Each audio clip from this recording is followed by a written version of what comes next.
Waalaikumsalam warahmatullahi wabarakatuh. Selamat siang, salam sejahtera untuk kita semua. Perkenalkan, kami dari mahasiswa kebidanan dari Universitas Binawan. Saya Galfriski Amri. Saya Delia Putri Dinendasari. Saya Wulan Ayunita Sabila. Kami ingin memenuhi tugas wawancara kebidanan mata pelajaran bahasa Indonesia. Sebelumnya perkenalkan Terlebih dahulu kepada Ibu Bidan.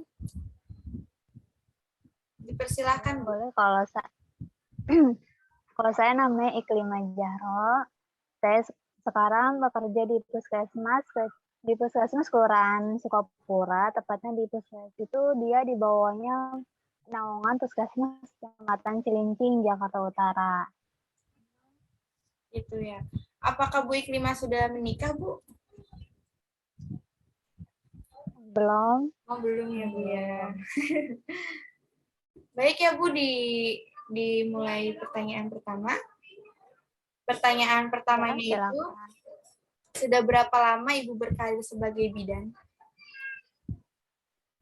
Untuk berkarir ya dalam artian kan kerja yaitu udah kurang lebih 3 tahun kerja di Puskesmas Kecamatan Cilincing. Lulus kuliah kan kalau saya pribadi dari tahun 2018, nah mulai bekerja itu tahun 2019 di Puskesmas sampai saat ini. Iya, Bu. Pertanyaan kedua ya, Bu. Bagaimana proses Ibu dari awal lulus kuliah hingga bisa sampai titik sekarang ini, Bu? Perjalanannya, apakah ada lika-liku atau gimana? Kalau untuk proses dari kuliah sampai saat ini ya itu pasti ada ya. Kalau dari kuliah kan dimulai dari mana? Dari lulus kuliahnya atau dari Iya. awal? Dari awal juga bisa, Bu. Bisa diceritakan kalau Ibu berkenan. Kalau dari awal kuliah itu berarti tahun 2015 ya. Itu saya coba daftar di Poltekkes Jakarta 3. Dalaman itu udah kalau kita ini sekarang tuh udah lulus ya kayak SBM kayak gitu. Nah terus di kuliah ya banyak sih senang dukanya kuliah. Dari kuliah tuh kita bisa tahu nih yang darinya kita misal dari kalau saya pribadi dari keluarga kan belum nggak ada dari keluarga yang bidan gitu ya. Ada nakes tapi dia perawat bukan bidan. Nah itu kita belum tahu nih di kebidanan tuh seperti apa. Terus dari mahasiswa kita dipelajari tuh dari berbagai macam materi dari cara lahiran, terus perawatan bayi, pokoknya dari awal masa kehamilan, tersalin sama parenting lah dari usia anak balita. Terus kalau untuk kerja ya biasalah nyari-nyari dulu kerja gitu ya. Nah nanti di kebidanan tuh sebelum lulus biar bisa kerja kita tuh harus ngikutin nama uji kompetensi. Jadi kita tuh biar dapat SR surat tanda registrasi bahwa kita bidan dan kita layak untuk kerja. Dari situ ini juga kita harus ngikutin namanya pelatihan. Nah pelatihan asuhan persalinan normal. Itu sertifikat 2 itu yang untuk kita nanti kuliah entah itu di puskesmas ataupun di rumah sakit. Gitu. Itu ya, Bu. Untuk yang pertanyaan ketiganya itu kebidanan tuh Ibu masuk kebidanan itu salah anjing aja itu potong aja bentar kan potong sanggah biar ini ya biar panjang gimana Yol bantuin Yol apakah Ibu memilih profesi bidan itu kemauan Cepetan. dulu Apakah Ibu memilih profesi bidan itu sendiri atau ada paksaan dari orang tua? Iya, atau itu pilihan sendiri atau gimana ya, Bu? Kalau bidan bukan paksaan sih, lebih tepatnya sih kemauan sendiri.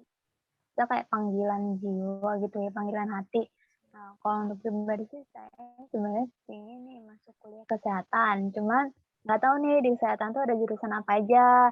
Nah, terus diarahin kan di kesehatan tuh banyak tuh ada dokter, perawat, bidan, farmasi, apoteker, dan sebagainya. Diarahin lah ke bidan, terus nyoba daftar di D3 kebidanan, ya alhamdulillah lolos sampai saat ini. Seolah sampai lulus kuliah sampai saat ini kerja ya jadi bidan gitu. Baik Bu, terima kasih. Untuk yang pertanyaan ketiga, apakah profesi bidan hanya bisa menjadi bidan? Bagaimana menurut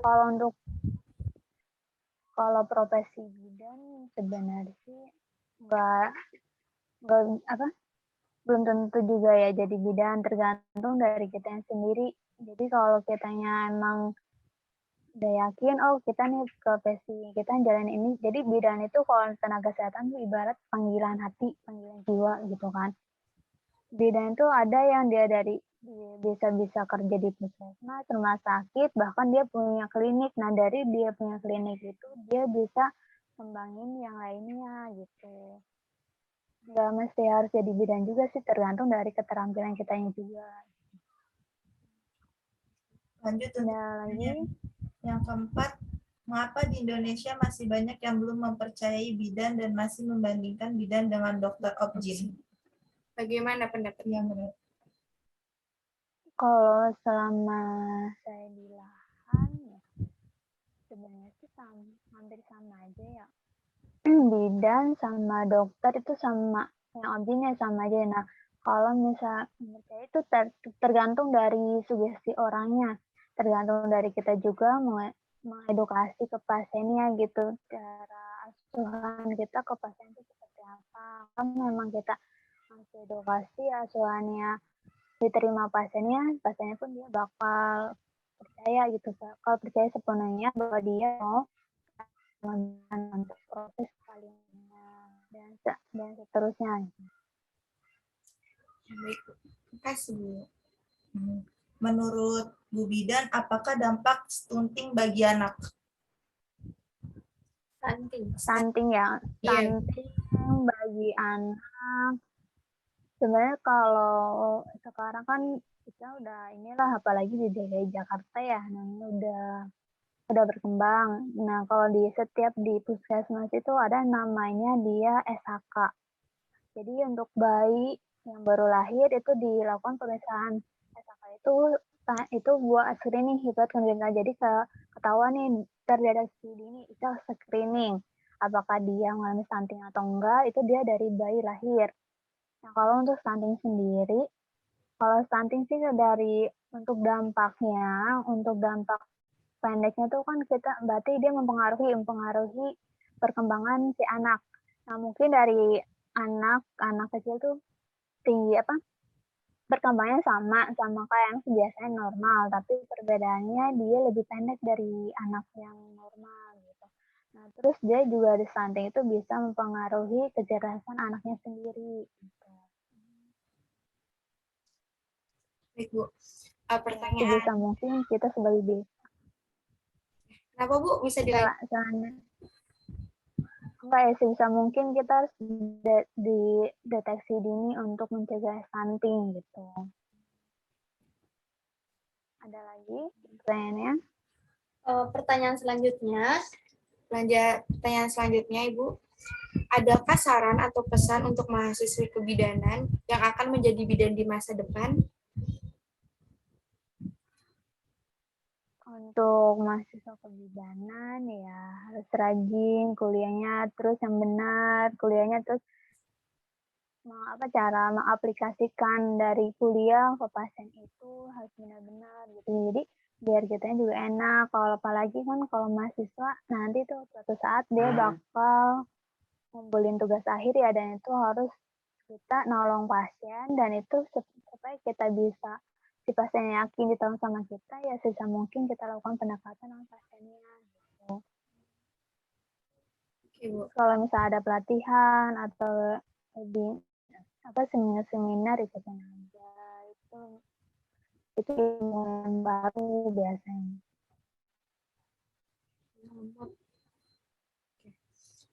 Selanjutnya Ibu, bagaimana menurut Ibu tentang pandangan masyarakat yang katanya bidan itu susah cari kerja atau susah dapat cari kerja gitu loh Bu. Menurut Ibu tanggapannya bagaimana Bu tentang pandangan masyarakat kayak gitu? Pandangan masyarakat ya namanya zaman sekarang ya, otomatis kuliah banyak, berbagai jurusan banyak. bukan hanya sekedar jadi bidan aja, banyak semua dari profesi yang lain tuh banyak.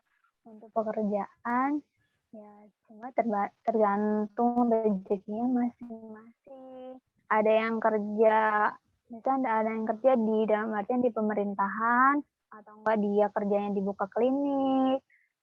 Ya itu ya tergantung dari kita mengaplikasikan dari kita kuliah, kreativitas kita gitu. Oke, Bu. Jadi kesimpulannya itu bidan itu tidak harus menjadi bidan ya, Bu. Kalau punya kemampuan lain, bisa juga masuk ke terjun ke usaha gitu. Bisa ya, Bu? Terus bisa nih misalnya kalian tuh ikut pelatihan kayak pelatihan yoga, hipnobirthing. Nah di situ kan itu juga bisa untuk memperdayakan ibu bersalin gitu.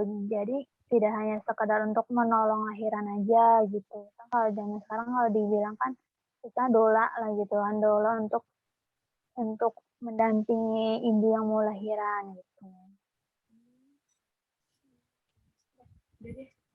Baik Ibu, terima kasih atas wawancaranya moderator serta para peserta yang telah menyimak dari awal sampai akhir. Saya mewakili mohon maaf atas salah Maaf ya, kami Bu, dan perbuatan ganggu kami. waktunya. Akhir kata, terima kasih dan wassalamualaikum Warahmatullahi wabarakatuh. Dan nanti dipotong kan? Terima kasih ya. Terima kasih ya. Ya, Semangat sama-sama.